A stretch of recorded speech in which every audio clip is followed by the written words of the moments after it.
রঘুনাথ, তুমি অনেকবার চেষ্টা করে আমায় খুঁজে বার করতে পারোনি, তাই আমি নিজে তোমার কাছে এসেছি।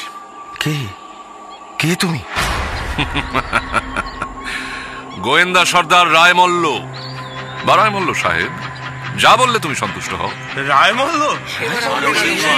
রায়মল্ল?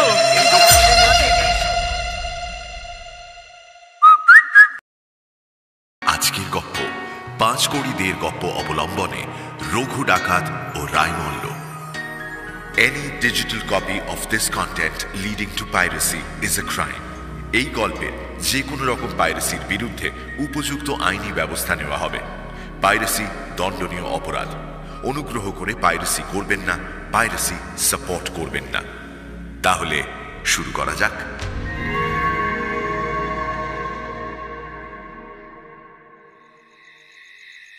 যদি একবার রায়মল্ল সাহেবকে দেখতে পেতাম তাহলে বড় উপকার হতো। রাজস্থানের পার্বত্য প্রদেশে বুঁদি নামক স্থানে একটি ছোট্ট একতলা বাড়িতে অশীতিপর এক বৃদ্ধের রোগ শীর্ণ মুখ থেকে অতি কষ্টে এই কথাগুলো ধীরে ধীরে বেরোল। বৃদ্ধের নাম অজয় সিংহ, রোগশয্যায় শায়িত। কাছেই বসে আছে তার মেয়ে তারাবাই, অপূর্ব লাবণ্যবতী সুন্দরী নবীনা। মেয়েটির মুখে সাহসিকতা আর কোমলতা দুই আছে। বেশভূষা অতি সামান্য, কিন্তু তার অপরূপ রূপের ছটায় সমস্ত ঘরটা যেন আলো হয়ে রয়েছে। নিজের কোমল হাতে সে বাবার সেবা করে চলেছে। তারাবাই জিজ্ঞেস করল, রায়মল্ল সাহেব কে বাবা? রায়মল্ল সাহেবকে আমি নিজে কখনো দেখিনি, কিন্তু তার অনেকবার নাম শুনেছি। তিনি বিশ্বাসী, সাহসী, বিবেচক। ওর বাবার সঙ্গে আমার বেশ বন্ধুতা ছিল। শুনেছি রায়মল্ল এখন ইংরেজ সরকারে চাকরি করে, একজন নামজাদা গোয়েন্দা। তাঁর মতো আশ্চর্য ক্ষমতাবান গোয়েন্দা এ প্রদেশে নাকি আর নেই। তাকে একখানা চিঠি লিখলে কি হয় না বাবা? তারা মা আমার তোমার কাছে সেই ভয়ানক গুপ্ত কাহিনী প্রকাশ না করে আমি আর থাকতে পারছি না। আমি মরতে বসেছি, অথচ তোমার জন্য আমি কিছুই করে যেতে পারলাম না। এখন তোমায় বৃথা প্রবোধ বাক্যে ভুলিয়ে রাখা অত্যন্ত অন্যায়। তবু যদি আমি এখনো একবার রায়মল্ল সাহেবকে দেখতে পেতাম, তাহলেও তোমার একটা যা হয় কিছু উপায় করতে পারতাম। যদি তাঁর হাতে তোমার রক্ষাভার দিয়ে যেতে পারতাম, তবু আমার মনে ভরসা থাকতো যে তোমার কোনো বিঘ্ন ঘটবে না। যে কাজ তোমার জন্য শুরু করেছিলাম আর দিন কতক বাঁচলে তা সিদ্ধ হতো। আমার জন্য? হ্যাঁ, তোমারই জন্য। তোমায় মানুষ করবার জন্য আমি এই বৃদ্ধ বয়সে পর্যন্ত অকাতরে পরিশ্রম করে চলেছি। তুমি আমার আশ্রয় থেকে কোনোদিন দুটো খেতে পাও, কোনোদিন পাও না। এদিকে তোমার অতুল ঐশ্বর্য নিয়ে আর একজন স্বচ্ছন্দে খুব বড় মানুষই করছে। অদৃষ্টের দোষে তুমি আমার পালিতা কন্যা, নইলে তোমার বিষয় আশায় যা আছে অনেক রানীর তা নেই। এসব আপনি কি বলছেন বাবা? অনেক জুয়াচোর মিলে তোমায় তোমার যথার্থ প্রাপ্য সম্পত্তি থেকে বঞ্চিত করেছে। এখনো কোনো প্রকারে যাতে তুমি সে বিষয়ে জানতে না পারো, তার জন্যই সম্পূর্ণ সচেষ্ট রয়েছে। যদি আমি এই যাত্রা রক্ষা পেতাম, তাহলে রায়মল্ল সাহেবকে তোমার সহায়তায় নিযুক্ত করতাম। পৃথিবীতে যদি কেউ তোমার যথার্থ প্রাপ্য সম্পত্তি উদ্ধারের জন্য প্রমাণ সংগ্রহ করতে পারে, তবে কেবল তিনিই একমাত্র আছেন। তাই রায়মল্ল সাহেবকে কি কোনো রকমে এখানে আনা যায় না বাবা? তিনি কোথায় থাকেন? বহু দূরে, কিন্তু আমি শুনেছি তিনি এখন লাল পাহাড়ে এসেছেন কোনো একটা কাজে। সেইখানেই নাকি এখন কিছুদিন থাকবেন। লাল পাহাড় এখান থেকে 7-8 ক্রোশের বেশি তো হবে না? তা আমি জানি, তবে আর কি, আমি অনায়াসে ঘোড়ায় চড়ে লাল পাহাড়ে যেতে পারি। কিন্তু এখন তো রাত, তুমি একা কি করে যাবে? পাহাড়ে কত দস্যু, কত বদমাইশ, কত কত খুনে বাস করে। আমি আমার নিজের কাজের জন্য যাব না, তবে যদি আপনার এতে একটু ভাবনা কমে, যদি আপনি একটু শান্ত হন, আমি তাই যাব। তারাবাই অল্প বয়সী, কিন্তু সে রাজপুত কুমারী। একে তার ধমনীতে রাজপুত রক্ত বইছে, তার উপর আবার সে ছোটবেলায় পালক পিতার যত্নে অশ্বারোহণ, অশ্বচালনা, এমনকি বন্দুক, পিস্তল প্রভৃতির ব্যবহারও শিখেছে। বাবা, আমি আপনার অবাধ্য কখনো হইনি, কিন্তু আজ আপনারই শান্তির জন্য আমি আপনার নিষেধ অবহেলা করে লাল পাহাড়ে যাব। চিন্তা করবেন না, কাজ সেরে আমি শীঘ্রই ফিরে আসব। কিন্তু মা, যদি রাস্তায় রঘুনাথের সামনে পড়িস? এই কথায় তারার মুখ ক্রোধে ঈষৎ রক্তাভ হল, দু চোখ উজ্জ্বল হয়ে উঠল। সে নির্ভীক স্বরে উত্তর দিল, রঘুনাথকে ভয় কি বাবা? তবে এ সময় তার সঙ্গে দেখা না হওয়াই ভালো। তাকে আমি ঘৃণা করি, ভয় করি না। অজয় সিংহ যে রঘুনাথের কথা বললেন তার প্রকৃত নাম রঘুনাথ সিংহ। রঘুনাথও রাজপুত বংশজাত। ছোটবেলা থেকেই রঘু তারাকে চিনত। তারার পালক পিতার বাড়ির কাছেই রঘুনাথের বাড়ি। তারা ও রঘুনাথ ছেলেবেলায় একসাথে খেলা করত। বড় হতে হতে রঘুনাথের পাপ প্রবৃত্তি প্রবল হতে লাগল। রঘুনাথ তারাকে স্ত্রী হিসেবে পাবার প্রয়াসী হল। তারা যদিও রঘুনাথকে অপছন্দ করত না, কিন্তু তার স্ত্রী হবার ইচ্ছে তার কোনো কালেই ছিল না। তাই বিফল মনোরথ হয়ে রঘুনাথের অন্তর ঈর্ষায় জ্বলে উঠল। সে ভাবল তারাবাই তাকে অপমান করেছে, এ অপমানের প্রতিশোধ নিতে হবে। হিংসাবৃত্তি চরিতার্থ করতে সে একেবারে জ্ঞান শূন্য হয়ে পড়েছিল। রঘুনাথ ভয়ানক কপটাচারী, হিতাহিত জ্ঞান শূন্য, নির্দয়। অপহরণ, ডাকাতি, খুন কিছুই সে বাদ রাখত না। তারাবাইয়ের পালক পিতার কাছে আরব দেশী একটি অতি উৎকৃষ্ট ঘোড়া ছিল। তারাবাই তার নাম দিয়েছিল কুমার। বাবার কাছ থেকে বিদায় নিয়ে তারা আস্তাবলে গিয়ে কুমারকে জিন পরিয়ে সওয়ারের জন্য প্রস্তুত করল। তারপর উপযুক্ত বেশে সজ্জিত হয়ে সঙ্গে দুটো পিস্তল নিল। বাবাকে প্রণাম করে বেরিয়ে গেল তারাবাই।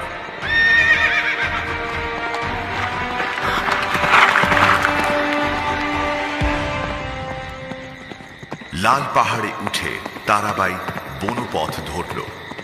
শুক্লপক্ষের জ্যোৎস্নাময়ী রাত। এমন সময়ে সেই অপূর্ব লাবণ্যবতী পূর্ণ যৌবনা তারা ঘোড়ায় চড়ে পার্বত্য প্রদেশীয় বন জঙ্গল অতিক্রম করে অকুত ভয়ে তীর বেগে অশ্ব চালনা করছে। লাল পাহাড়ের সমতল উপত্যকা ভূমিতে ঘোড়ার গতি কিছুটা কমিয়ে তারাবাই চলেছে।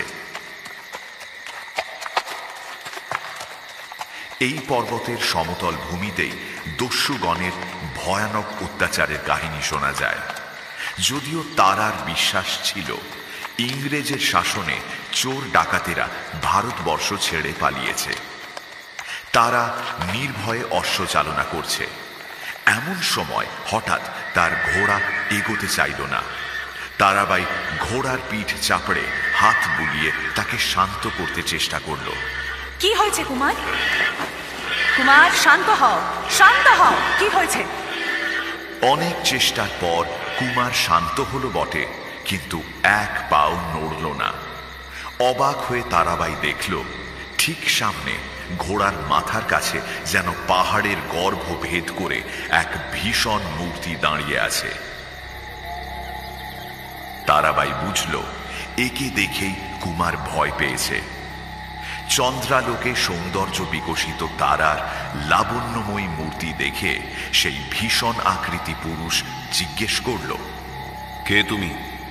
এত রাতে কোথায় যাচ্ছ? স্থির ধীর, শান্ত অথচ নির্ভীক স্বরে তারাবাই উত্তর দিল, আপনি একটু পাশ কাটিয়ে সরে দাঁড়ান। আপনাকে দেখে আমার ঘোড়া ক্ষেপে উঠেছে। পথ ছেড়ে দিন, আমি বড় ব্যস্ত হয়ে এক জায়গায় যাচ্ছি।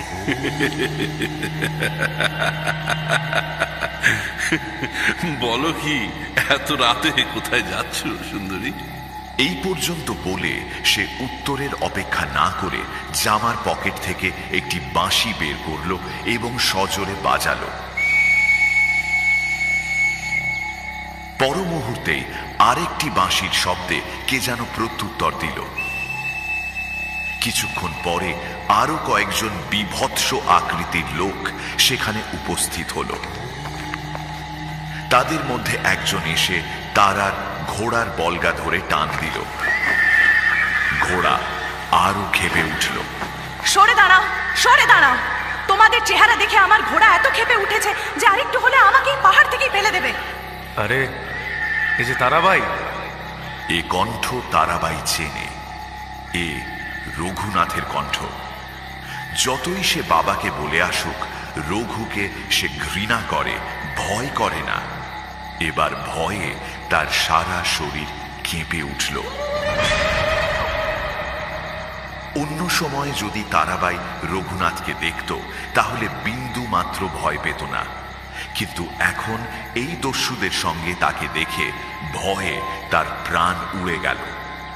নিজের জীবনের জন্য তারাবাই বিন্দু মাত্র চিন্তিত বা দুঃখিত নয়, কিন্তু যে রঘুনাথকে সে কতবার ঘৃণায় দূর করে দিয়েছে, যে রঘুনাথ তাকে পাবার জন্য জীবন মরণ পণ করেছে, এরূপ নিঃসহায় অবস্থায় তার হাতে পড়লে তার বালক পিতার কি দুর্দশা হবে, সে চিন্তায় তারাবাইয়ের মনকে অস্থির করে তুলল।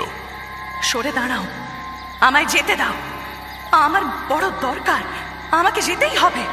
দস্যু দলের মধ্যে একজন বিকট স্বরে হেসে বলল, এত তাড়াতাড়ি? ঘোড়া থেকে নামো, তোমার চেহারাখানা একবার দেখি, তারপর যাবে। তোমার কোমল অঙ্গ, এত তেজি ঘোড়ায় চড়া কি তোমার সাজে? যে করেই হোক তারাকে পালাতে হবে। এদের হাতে আত্মসমর্পণের চেয়ে মৃত্যুও ভালো। তারাবাই প্রাণপণে কুমারের রশি টেনে তার পিঠে সজোরে একটা আঘাত করল। কুমার হঠাৎ লাফ দিয়ে তীর বেগে ছুটতে শুরু করল। চল চল কুমার, তাড়াতাড়ি চল, চল, ছোট ছোট দৌড়ো। বিষম বিপদের অবস্থা অনুভব করে কুমার যেন তীর বেগে ছুটতে লাগল। চল চল। হঠাৎ নৈশ নিস্তব্ধতা ভেঙে পিস্তলের গুড়ুম গুড়ুম আওয়াজ হল। তারাবাইয়ের কানের কাছ দিয়ে গুলি সাঁই সাঁই করে চলে গেল। চল, তাড়াতাড়ি চল। তারাবাই বুঝল দস্যুরা পিছু নিয়েছে এবং দস্যুরা শুধু কুমারকে লক্ষ্য করে পিস্তল ছুঁড়ছে।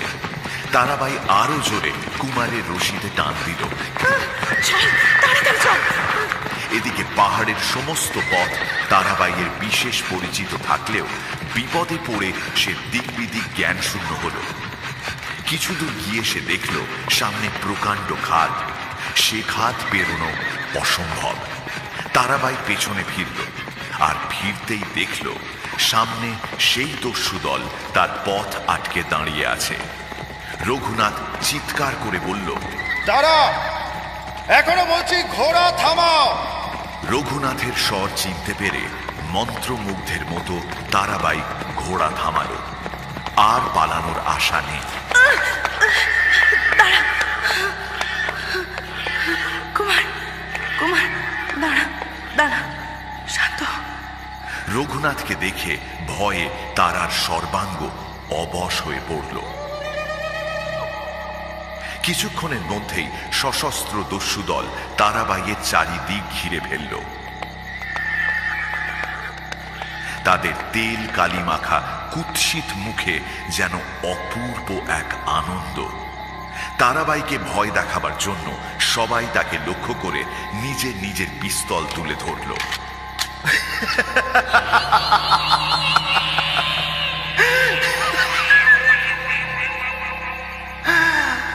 আরে ময়না পাখি, বেশ উড়েছিলে। আর যাতে না উঠতে পারো তার বন্দোবস্ত করছি। তারা তারা তারা সুন্দরী, এখন দয়া করে একেবারে ঘোড়াটা থেকে নেমে পড়ো দেখি।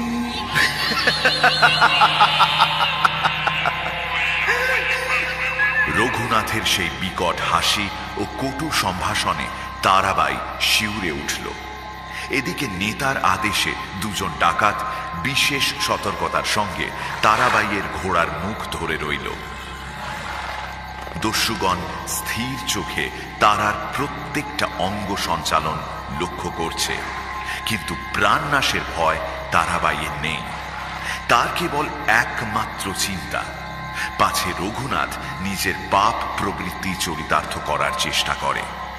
ভয়ে ভয়ে তারা নিজের পিস্তলের উপর হাত রাখল।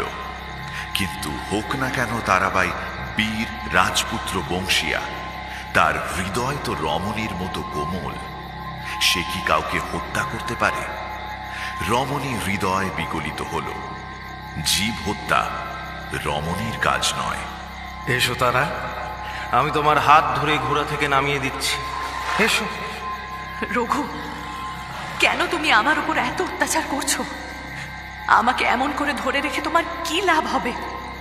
ছেলেবেলার কথা একবার মনে করে আজকের মতো আমাকে দয়া করো। আজকের মতো আমায় ছেড়ে দাও। আমি বড় বিপদে পড়ে এক জায়গায় যাচ্ছি। তারা, কেন নির্বোধের মতো তর্ক করছো? আমি কথায় ভুলি না, এখনো বলছি, কথা শোনো, বুদ্ধিমতির মতো কাজ করো। আমার কথা শুনলে তোমার কোনো অনিষ্ট হবে না। রঘু সিংহ, কেন তুমি আমায় এমন করে পথের মাঝখানে বাধা দিচ্ছ? তুমি যদি আমার ঘোড়াটা নিয়ে সন্তুষ্ট হও তাহলে আমার সঙ্গে চলো।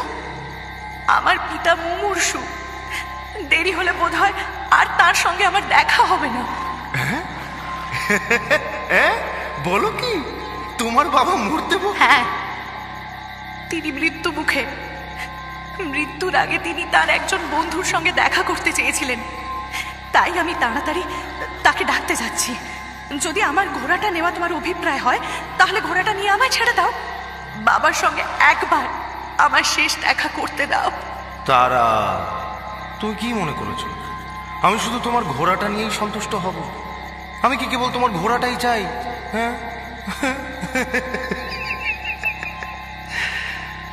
আমি যে তোমাকেও চাই তারা। আচ্ছা, তবে আজ আমায় ফিরে যেতে দাও, এরপরে তোমার মনে যা আছে করো। আজ আজ তোমায় ছেড়ে দিলে আর কি তোমায় পাবো? এখন বাজে কথা ছেড়ে ঘোড়া থেকে আস্তে আস্তে ভালো মানুষের মতো নেমে পড়ো দেখি। আর কি তোমায় আমি বিশ্বাস করি? তারা বুঝল রঘুনাথ আর সহজে ভুলবার পাত্র নয়। এরা ডাকাত, শিষ্টাচারের ধার ধারে না। আরাবল্লী পর্বত এদের রাজধানী, পুলিশের শাসন এখানে চলে না। রঘুনাথ তারাকে ঘোড়া থেকে নামাবার জন্য হাত বাড়ালো। ঘোড়া সামনের পা তুলে ক্ষেপে উঠল। অমনি 4-5 জন মিলে ঘোড়ার বলগা চেপে ধরল। তাদের মধ্যে একজন তারার কাছে গিয়ে চুপি চুপি বলল, ভয় নেই, আমি তোমাকে রক্ষা করব, তুমি নির্ভয় থাকো। মুহূর্তের মধ্যে এই কথা বলে সেই লোকটা একটু সরে দাঁড়ালো। এই কথা বিশ্বাস করা যায় না, তবু এই বিপদেও তারার মনে হলো তাকে রক্ষা করার জন্য একজন সাহসী বীর পুরুষ ছদ্মবেশে দস্যুগণের মধ্যে আছেন এবং ঠিক সময় তিনি তারাকে সমস্ত বিপদ থেকে রক্ষা করবেন। রঘুনাথ এসে তারাকে ঘোড়া থেকে নামালো। তারার কুমারকে নিয়ে অন্যান্য দস্যুরা চলে গেলে রঘুনাথ কিছুটা নম্রভাবে বলল, তোমার বাবা যখন মারাই যাবেন তাহলে আর তুমি সেখানে কি করবে তারা? রঘুনাথ, তোমার হৃদয় কি কঠিন গো! তুমি কি মানুষ না পিশাচ? তোমায় মিনতি করে বলছি, আমায় আজকের মতো ছেড়ে দাও। যদি বিশ্বাস না হয় তুমিও আমার সঙ্গে চলো। বাবার মৃত্যু হলে তুমি যদি এই দস্যুবৃত্তি ছেড়ে দাও, তাহলে আমি প্রতিজ্ঞা করে বলছি, তখন তুমি আমায় যা করতে বলবে আমি তাই করতেই রাজি আছি। তারা, আর তোমায় আমার বিশ্বাস হয় না। সেই ছোটবেলা থেকে আমি তোমায় দেখছি। তোমায় কি আমি চিনি না? যদি তোমার বাবা আমার সঙ্গে তোমার বিয়ে দিতেন, তাহলে হয়তো আমি কখনো ডাকাতের দলে মিশতামই না। হয়তো আমরা দুজনে বেশ সুখে স্বচ্ছন্দে সংসার করতাম। তোমায় না পেয়েই তো আমার এই দুর্দশা। তুমি আমার সর্বনাশ করেছো, তা কি জানো না তারা? আগে আমার ভালো অবস্থাতেও তুমি আমায় ঘৃণা করেছো, আর এখন সেই তুমি আমার আজকের এই ঘৃণ্য অবস্থায় আমায় পুজো করবে।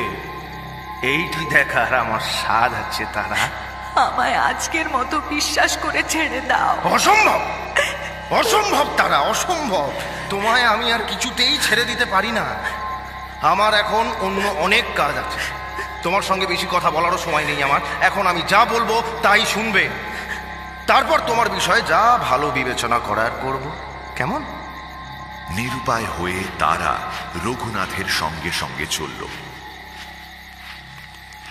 এক জায়গায় আগুন জেলে অন্যান্য দস্যুরা তার চারপাশে বসে হাসি ঠাট্টা ও অন্যান্য গল্প গুজব করছে। সঙ্গের মেয়েটা ওকে বাদ দিয়ে কি করে হবে? যা বলেছি সব মিলিয়ে আজ শিকার ভালোই হয়েছে।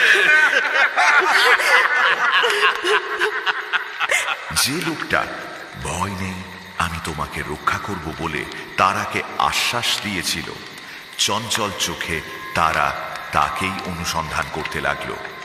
তাকে চিনে নিতে তারার অবশ্য বেশি সময় লাগলো না। সেই লোকটার মাথায় যে লাল কাপড়ের পাগড়ি ছিল, অন্য দস্যুরা সেরকম কাপড়ের পাগড়ি পরেনি। সেই লোকটার লম্বা গোঁফ, চোখে অপূর্ব জ্যোতি। সে জ্যোতি যেন সাহসিকতার পরিচায়ক। সে জ্যোতি বিচক্ষণতার লক্ষণ। তারাবাই ভাবল, ইনি নিশ্চয়ই ছদ্মবেশী। আমার অনুমান নিশ্চয়ই সত্যি। ঠিক সেই সময় দূরে কে যেন সজোরে শীষ দিল। রঘুনাথ সতর্ক হয়ে সেদিকে তাকিয়ে জিজ্ঞেস করল, কে কে আসছে? আজ তো কারোর আসার কথা নয়। এই, একজন লুকিয়ে দেখে এত গতিক বড় ভালো বোধ হচ্ছে না। সঙ্গে সঙ্গে একটা লোক শীষের শব্দ লক্ষ্য করে অন্ধকারের দিকে এগিয়ে গেল। বাকিরা সবাই পিস্তল বের করে সেই দিকে লক্ষ্য করে চেয়ে রইল। যে লোকটা দেখতে গেছিল কিছুক্ষণ পরে সে আবার একজন লোককে সঙ্গে করে ফিরে এলো। দস্যুরা সকলেই তাকে দেখে পিস্তল নামালো। আরে তুমি কোথায় গিয়েছিলে? আগন্তুক আগুনের কাছে এসে বলল, সে কথা পরে হবে, এখন একটা বড় সংবাদ আছে, শুনবে? সংবাদ? কি সংবাদ? পথে কাউকে দেখলে নাকি? আরে তুমি তো অন্ধকারে গাছের পাতাটি নড়লে কুটোটি নড়লেও ভয় পাও। বলো বলো, কাউকে এদিকে আসতে দেখেছো বুঝি? না, তবে আজ মস্ত বড় খবর নিয়ে এসেছি। মুদি গ্রামের লোকেরা আমাদের ধরিয়ে দেওয়ার ষড়যন্ত্র করছে, এই তো? না, তার থেকেও খারাপ খবর। এবার গোয়েন্দা রায়মল্ল সাহেব নাকি আমাদের পিছু নিয়েছে। কোম্পানি বাহাদুর রায়মল্ল সাহেবকে নিযুক্ত করে একবার শেষ চেষ্টা করে দেখছেন। শুনেছি সেই লোকটা ভারী ফন্দিবাজ। প্রসিদ্ধ গোয়েন্দা রায়মল্ল সাহেবের নাম শুনে দস্যুদের মুখ যেন শুকিয়ে গেল। ঘটনাক্রমে এই সময় তারা সেই আশ্বাসদাতা লাল পাগড়ি পরা ব্যক্তির দিকে তাকিয়েছিল। তারা দেখল সেই লোকটার মুখের ভাব সহসা বদলে গেল। রঘুনাথ সবাইকে ভয় পেতে দেখে কোমর থেকে একখানা বড় ছোরা বের করে সজোরে মাটিতে বিদ্ধ করল। দেখো দেখো, যদি রায়মল্ল সাহেব আমাদের পিছু নিয়ে থাকে তাহলে এইরকম করে তার বুকে ছুরি মারব। 200-400 পুলিশ পাহারা মেরে ঘরের ভেতর ফেলে দিলাম। কত গোয়েন্দা আমাদের পিছু নিয়ে হার মানব। যদি রায়মল্ল সাহেবের মরণ ঘনিয়ে এসে থাকে তাহলে তারও সেই দশা হবে। তারা তখনও সেই লোকটির দিকেই তাকিয়েছিল। তারা দেখল লোকটার দু চোখে যেন আরো জ্যোতি ফুটে উঠল। তারা মনে মনে ভাবল, তবে এই কি সেই প্রসিদ্ধ গোয়েন্দা রায়মল্ল সাহেব? যে লোককে খুন করে ফেলবে বলে রঘুনাথ এত দম্ভ আস্ফালন করছে, এই কি সেই? তারা যখন এইরূপ আত্মচিন্তায় ব্যাকুল, সেই আগন্তুক আবার বলতে লাগলো, রঘুনাথ, তুমি যতই আস্ফালন করো না কেন, আমার বিশ্বাস রায়মল্ল সাহেব যখন আমাদের পিছু নিয়েছে তখন যা হোক একটা হেস্তনেস্ত না করে আর ছাড়ছে না। যতক্ষণ সে বেঁচে আছে ততক্ষণ আমরা কেউই নিরাপদ নই। এই সময় আমার সমস্ত লোক নানা জায়গায় ছড়িয়ে রয়েছে। যদি আমরা সবাই এক জায়গায় থাকতাম তাহলে আমার অত চিন্তা থাকতো না। তবু 12-13 জন এখানে আমরা আছি। রায়মল্ল সাহেব একা এসে বড় কিছু করতে পারবে বলে আমার মনে হয় না। সর্দার, তুমি গাছের গুঁড়িতে ছোড়া বিনতে পারো, বাতাসের সঙ্গে লড়াই করতে পারো, নিজের দলের ভিতরে বসে আস্ফালন করতে পারো, কিন্তু রায়মল্ল সাহেব তোমার জম, সে কথা যেন মনে থাকে। মনে পড়ে একবার তুমি তার হাতে ধরা পড়তে পড়তে বেঁচে গিয়েছিলে? আরে সেবার আমি একা পড়ে গেছি, আর আমার কাছে কোনো অস্ত্র শস্ত্র ছিল না। আমি ভয় পালিয়ে এসেছি। এখন আমার কাছে সবসময় পিস্তল, ছোড়া সবকিছু থাকে। এখন যদি একবার দেখা হয় তাহলে দেখিয়ে দেব সে কেমন গোয়েন্দা। হঠাৎ কোথা থেকে কে যেন বলে উঠল, শিগগির দেখা হবে, প্রস্তুত হয়ে থাকো। কে কে কথা বললো? কিন্তু কেউই উত্তর দিল না। আগুনের তেজ তখন অনেকটা নিভে এসেছে, তাই সবার মুখ স্পষ্ট দেখাও যাচ্ছে না। রঘুনাথ রাগে চারদিকে তাকালো, কেউ কোনো উত্তর দিল না। তার মানে হয় আমাদের দলের মধ্যে কেউ নেমখারাম আছে, নয়তো রায়মল্ল সাহেবের চর কেউ এখানে ঘুরছে। জাগো, কথা ছেড়ে দাও। কেউ হয়তো ঠাট্টা করে তোমায় রাগাবার জন্য এই কথা বলেছে। এখন বলো দেখি উপায় কি? তার আর মনে হলো এ কথা বলেছে সেই লাল পাগড়ি পরা লোকটা। তার আর দৃঢ় ধারণা হলো এই লোকটাই রায়মল্ল। সে ভাবতে লাগলো কি করে রায়মল্ল সাহেবের সঙ্গে কথা বলবে। এইসব ভাবতে ভাবতে হঠাৎ তার মাথায় একটা বুদ্ধি খেলে গেল। সে রঘুনাথকে বলল, রঘুনাথ, তোমরা রায়মল্ল গোয়েন্দার কথা বলছো তো? আমি তো তাকেই খুঁজতে যাচ্ছিলাম, পথে তোমরা বাধা দিলে।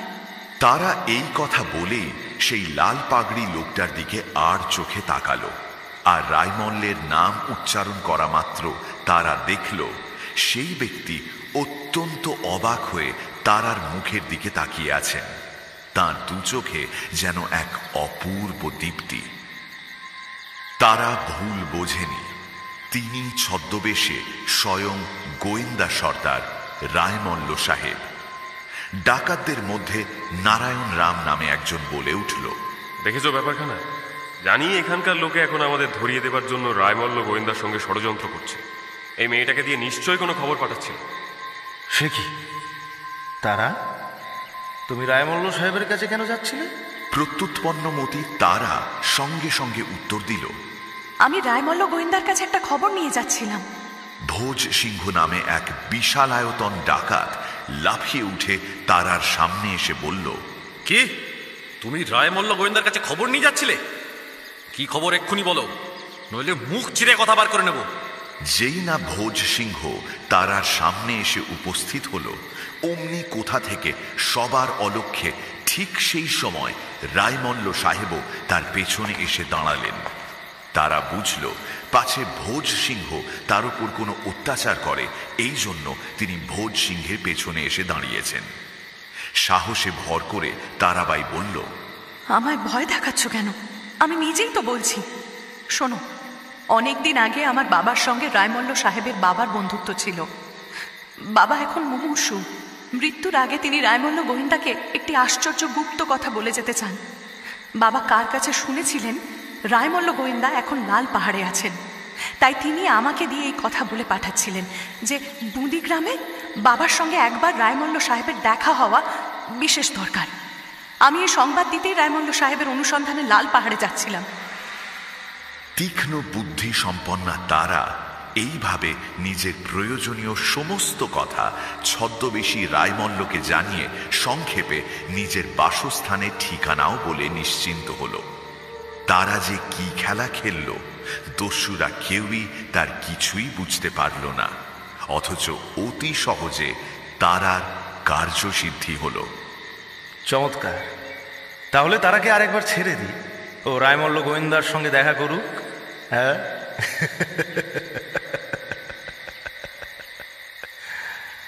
রায়মল্ল একা মুদিগ্রামে তারার বাবার কাছে অসহায় অবস্থায় যাবে, আর আমরা সকলে মিলে তাকে আক্রমণ করব। ঠিক এই সময় আরেকটি অদ্ভুত ঘটনা ঘটল। কে যেন আবার কোথা থেকে বলল, আজ রাতেই রায়মল্ল তারার বাবার কাছে যাবে, কারো সাধ্য থাকে সেখানে যেও। সবাই যেন চমকে উঠল। দস্যুদের সে চমকে শুধুই ভয়, রায়মল্লর ভয়। রঘুনাথ এক এক করে প্রত্যেকের সামনে উপস্থিত হল।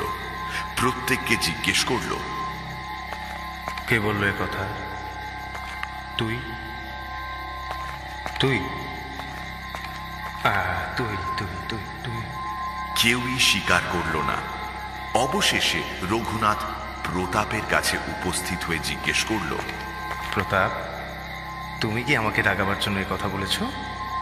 রায়মল্ল সাহেব এই প্রতাপ অর্থাৎ প্রতাপ সিংহ ছদ্মবেশে দস্যুদের মধ্যে উপস্থিত ছিলেন, আর এর মাথাতেই ছিল লাল পাগড়ি। প্রতাপ বেশি রায়মল্ল সাহেব বললেন, প্রমাণ করো।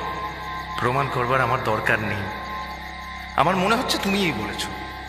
দেখো, আমি তোমায় সোজা কথা বলছি, যদি ভালো চাও এরকম করে আর আমায় রাগিও না। ফের যদি এরকম কাজ করো তাহলে তোমারই একদিন কি আমারই একদিন। প্রতাপ।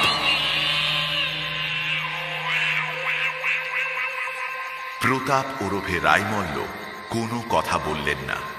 তার যুক্তি ও কাজের ফল অন্য লোকের বুদ্ধির অগম্য। রায়মল্ল সাহেব